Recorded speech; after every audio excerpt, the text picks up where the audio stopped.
69 پیسے رہ جائے گا، جبکہ جون جولائی میں یہ سرچارج بڑھ کر 1 روپے 64 پیسے ہو جائے گا۔ ذرائع کے مطابق گزشتہ جولائی اگست میں منظور کردہ فیول ایڈجسٹمنٹ 9 روپے 90 پیسے اور 4 روپے 51 پیسے فی یونٹ اگلے 6 مہینوں کے دوران میں وصولی کیا جائے گا۔ قسط 1 سے 1.5 روپے فی یونٹ کے حساب سے 6 ماہ میں وصول کی جائے گی۔ مارچ کے مہینے میں یہ سرچارج وصول کیے جائیں گے۔ ذرائع کا بتانا ہے کہ گزشتہ روز اقتصادی رابطہ کمیٹی نے کسانوں کے لیے بجلی کے بلوں پر سبسڈی ختم کرنے کی منظوری دی تھی۔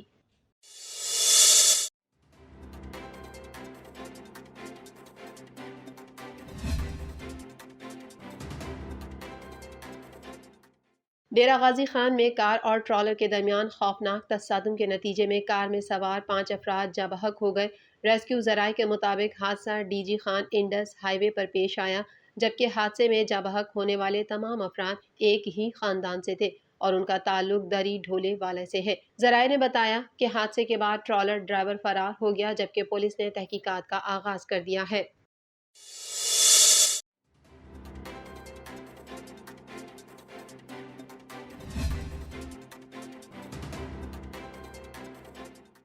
عمران خان کا شوکت خانم کے $3 ملین سے سرمایہ کاری کا اعتراف۔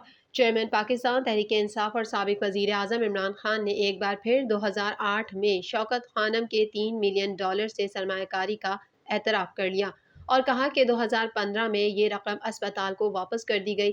ڈسٹرکٹ اینڈ سیشنز کورٹ اسلام آباد میں سابق وزیر اعظم عمران خان کی جانب سے مسلم لیگ نون کے رہنما اور وفاقی وزیر دفاع خواجہ آصف کے خلاف ہتک عزت کیس کی سماعت ہوئی۔ Chairman Pakistan Tehreek Insaf Imran Khan video link کے ذریعے عدالت میں پیش ہوئے اور وکیل ولید اقبال ان کی معاونت کرنے کے لیے ساتھ موجود رہے۔ خواجہ آصف کے وکیل علی شاہ گیلانی نے چیئرمین پی ٹی آئی پہ جرح کی تو عمران خان نے اپنے بیان میں اعتراف کرتے ہوئے بتایا کہ یہ بات درست ہے کہ 2008 میں $3 ملین کی سرمایہ کاری کی یہ رقم 7 سال ایچ بی جی گروپ کے پاس رہی اور 2015 میں شوکت خانم کو واپس دے دی گئی تھی۔ عمران خان نے کہا کہ ایچ بی جی گروپ کے چیف ایگزیکٹو امتیاز حیدری ہیں اور وہ بھی سرمایہ کاری کی منظوری دینے والی کمیٹی میں شامل تھے، لیکن انہوں نے ذاتی فائدے کے لیے سرمایہ کاری کی منظوری نہیں دی تھی۔ بورڈ میٹنگز میں سرمایہ کاری سے متعلق بات ہوئی تھی۔ خواجہ آصف کو لیگل نوٹس بھیجتے وقت سرمایہ کاری کی رقم واپس نہیں آئی تھی۔ چیئرمین پی ٹی آئی نے بیان میں کہا کہ معلوم نہیں کہ امتیاز حیدری پی ٹی آئی کے ڈونر بھی تھے یا نہیں۔ شوکت خانم اسپتال کے لیے متعدد سمندر پار پاکستانی ڈونیشن دیتے ہیں۔ امتیاز حیدری کے کردار کے حوالے سے عدالت کو گمراہ نہیں کیا۔ مجھے نہیں معلوم انڈومنٹ فنڈ بورڈ کب بنایا گیا تھا، صرف اتنا معلوم ہے کہ انڈومنٹ فنڈ بورڈ 90 کی دہائی میں بنایا گیا تھا۔ خواجہ آصف کے وکیل نے کہا کہ 2005 میں بورڈ آف گورنرز میٹنگ میں آپ نے کہا تھا کہ انڈومنٹ فنڈ بورڈ ابھی نہیں بنایا اور اب کہہ رہے ہیں 90 کی دہائی میں بنایا گیا تھا۔ خواجہ آصف کے وکیل نے عمران خان سے سوال کیا کہ کیا آف شور کمپنیوں میں سرمایہ کاری کا آپ کو معلوم ہے؟ عمران خان کا اپنے جواب میں کہنا تھا، شوکت خانم اسپتال کے فیصلوں کا مجھے معلوم نہیں۔ شوکت خانم اسپتال کے مالی فیصلوں کی آڈٹ رپورٹ ہوتی ہے۔ اسپتال کا بورڈ مجھ سے پوچھ کر فیصلے نہیں کرتا۔ اب معلوم ہوا ہے 2 آف شور کمپنیوں میں شوکت خانم اسپتال کا پیسہ انویسٹ کیا گیا۔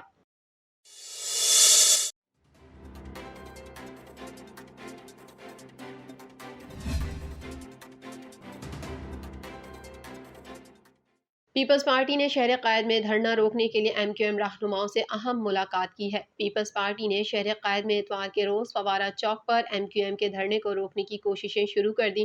اس سلسلے میں وزیر بلدیات ناصر حسین نے ایم کیو ایم قیادت سے رابطہ کیا اور اپنی رہائش گاہ پر ملاقات کی، جس میں مختلف امور پر تبادلہ خیال ہوا۔ ذرائع کا کہنا ہے کہ ایم کیو ایم کے مطالبات پر پیپلز پارٹی رہنماؤں نے وقت مانگ لیا۔ ملاقات میں ایم کیو ایم پاکستان کے سینئر ڈپٹی کنوینر مصطفیٰ کمال، فاروق ستار، امین الحق اور خواجہ اظہار الحسن موجود تھے۔ ملاقات میں پیپلز پارٹی کے رہنما اور صوبائی وزیر ناصر حسین شاہ، مرتضیٰ وہاب اور سعید غنی موجود تھے۔ ملاقات کے دوران ایم کیو ایم نے کراچی میں 53 یو سیز کے اضافہ کرنے اور حیدرآباد میں دیہی علاقوں کو شہری علاقوں میں شامل کرنے پر تحفظات کا اظہار کیا، جس پر پیپلز پارٹی نے مطالبات کی یقین دہانی کرائی۔ ایم کیو ایم نے دھرنا ختم کرنے کی شرائط رکھ دی اور کہا کہ 53 یو سی کا اضافہ کیا جائے، حیدرآباد سے دیہی علاقوں کی یو سی کو ختم کیا جائے۔ ذرائع کا کہنا ہے کہ پیپلز پارٹی نے ایم کیو ایم قیادت سے جواب کے لیے کل تک کا وقت مانگ لیا۔ متحدہ کے مطالبے پر کل پیپلز پارٹی اپنی اعلیٰ قیادت کو آگاہ کر کے جواب دے گی، جبکہ ایم کیو ایم پاکستان اب تک اتوار کے روز دیے جانے والے دھرنے کے فیصلے پر قائم ہے، تاہم ملاقات بغیر کسی نتیجے ختم ہو گئی۔